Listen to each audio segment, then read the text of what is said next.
Hi guys, may gusto akong i-share sa inyo. Itong bagong bili namin na automatic na washing machine na Panasonic, 8.5 kilos, may water bazooka siya, turbo mixer, and then active foam. Bago ko siya gawa ng video, ginamit muna namin siya ng ginamit para matesting and if recommendable ba siya. And yes guys, recommendable tong Panasonic na to. This is worth 22 or 23,000 pesos. And 12 months to pay siya. 0% interest. And then yung card ko is eligible for 2 months na pay later. So, more likely mag-start ako after 2 months sa pagbabayad nitong automatic na washing machine na to ng Panasonic. Bali guys, ito yung washing machine. 8.5 kilos siya. Nandito yung mga menu niya sa may ibabaw. Top load siya. May on and off dito. Tapos, start and pause. Then, may mga features pa siya, yung tangle care, air dry, ibig sabihin tutuyuin niya yung damit mo ng 90% for 90 minutes. Paglabas kasi ng damit natin dito guys is 80% pa lang siyang tuyo. Okay, may normal dito, may speedy, may delicate, and then baby care. Tapos pwede ka rin yung water saver, tapos blanket, soak, and then tub hygiene. Itong tub hygiene guys ito is ginagawa every week para ma-make sure natin na yung tub natin ay malinis. And then, ito, meron ditong special na function which is sweat, mud, and then soy sauce or soya. Ayan, stain master kung tawagin. Dito naman tayo sa loob. Yung bukasan niya ay hydraulic na din. So, pagka binagsak mong ganyan, is hindi siya basta-basta babagsak or kakalabog. Tapos, ito yung loob ng tub. Ayan, medyo malaki siya. 8.5 kilos to. Dito mo ilalagay yung dito is powder detergent, then liquid detergent, saka fabric softener.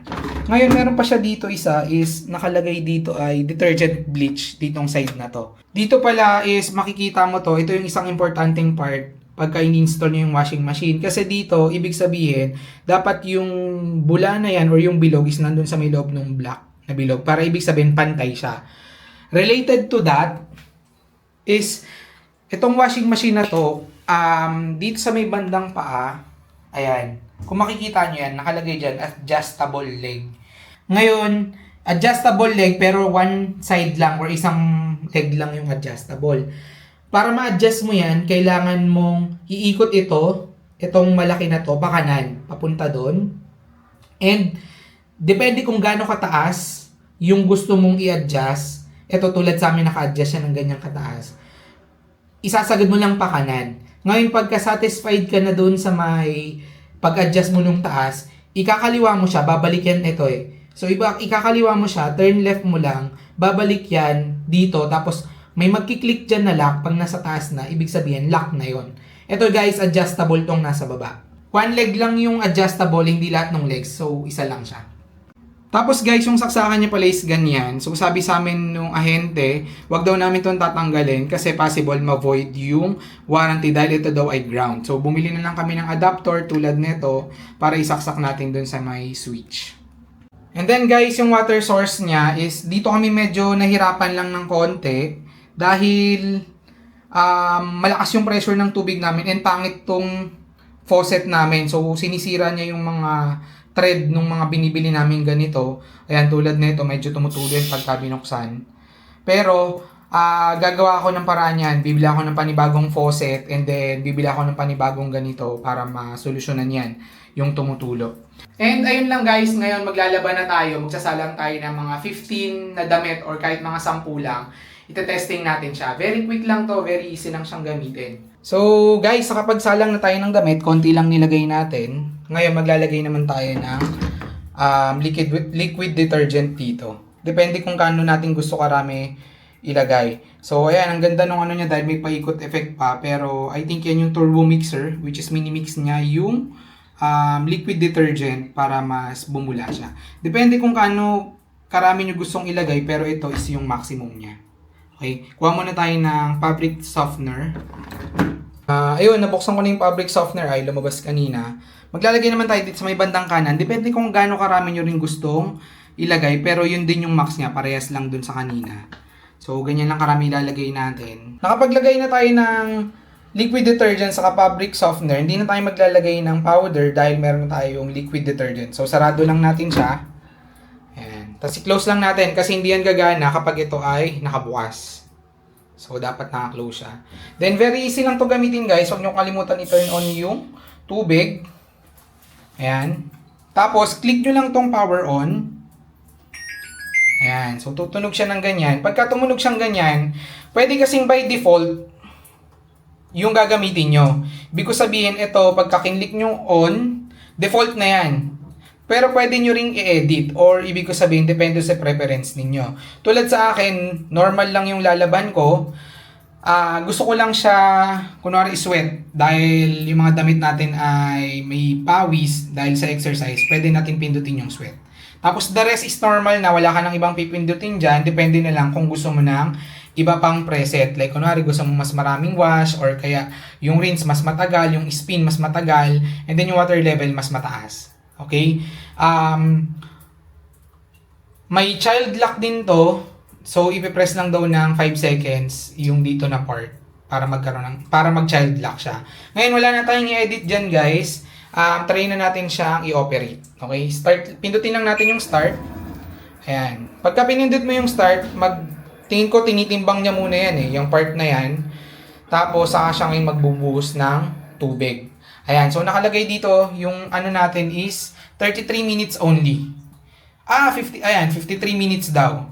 So, kala ko 33 lang. So, 53 minutes, ayan. So, antayin natin siyang maglagay ng tubig. Ayan guys, naglalagay na siya ng tubig. Hindi natin siya pwedeng buksan. Ganyan lang siya. And pag malakas yung tubig mo, syempre malakas din yan. So, yung turbo mixer, ayan, kung makikita nyo, umiikot yun doon. Tapos yun yung bula nung mga sabon or nung liquid detergent natin. So, ayan, mamaya balikan natin siya kapag kapuno na. Tapos pag nag-i-start na siyang mag-wash. And guys, nagwa-wash na yung ating washing machine. Yung water bazooka pala is, kung mapapansin nyo, is, ayan yon, yung parang lumalabas na tubig dun sa may gilid. And ang nagiging effect niyan is mas mabula ngayon yung ating washing machine. And alam naman natin, pag mas mabula, mas nakakalinis siya ng damit.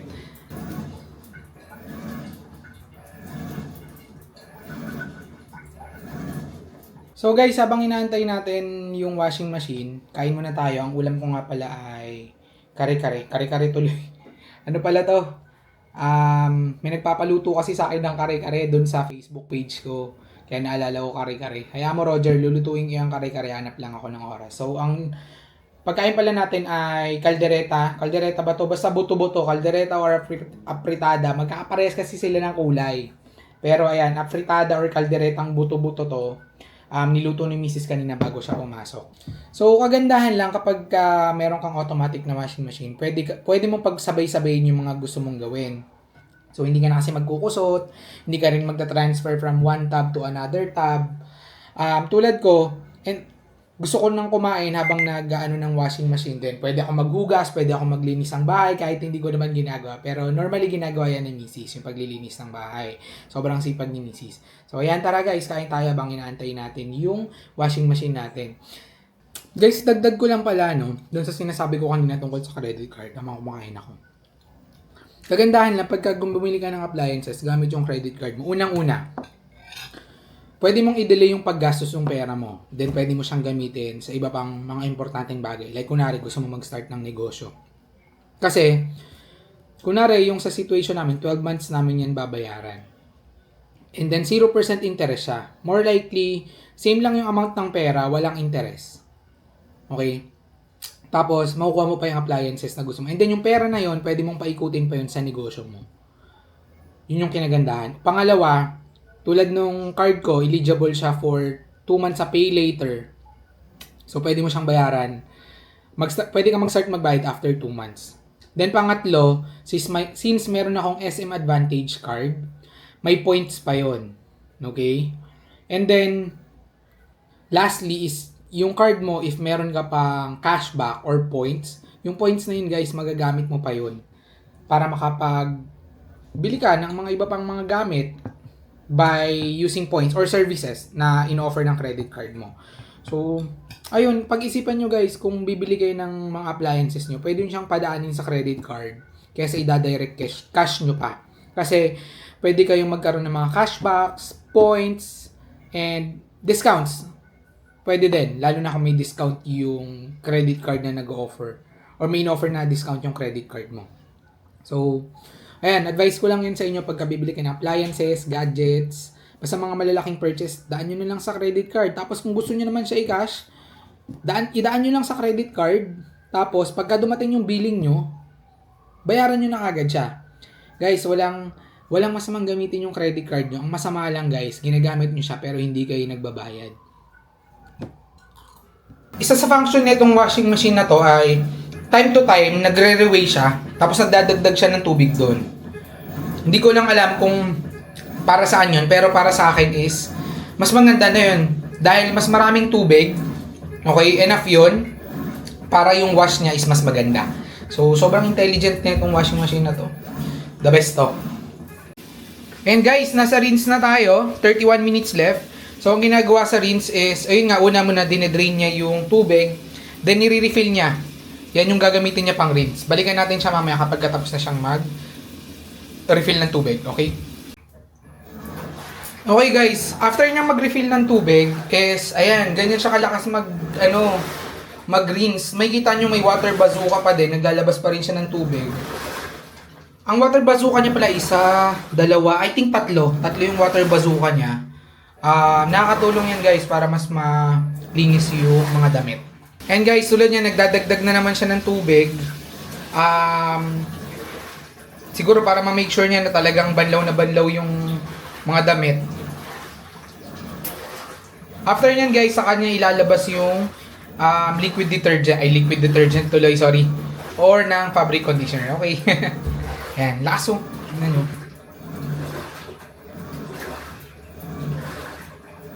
Ito guys, nagde-drain na siya. Ayan, inuubos na yung tubig. And I think dito yung part na ibubuhos na naman yung fabric conditioner from doon sa turbo mixer. Umiikot ulit yung washing machine ng ganyan, pero slow lang. Hindi naman siya mukhang nag-i-spin na talagang tinatanggal niya yung tubig or tinutuyo niya. After niyang i-rinse and i-discard yung mga tubig na nagamit niya. Let's see kung ano yung gagawin niya after na ito. Nakakainis talaga tong tumutulo pa din. So, bibili talaga tayo ng panibagong ganito sa kanang ganito. Any suggestion guys? Okay ako dyan. Pero yeah, bibili tayo para hindi na siya tumutulo ng ganyan. And mas safe siya. Okay? Okay guys, 20 minutes left on the timer. I think kanina is yung first rinse niya guys is dun niya na nilagay yung fabric conditioner. Kasi dito wala na yung fabric conditioner guys.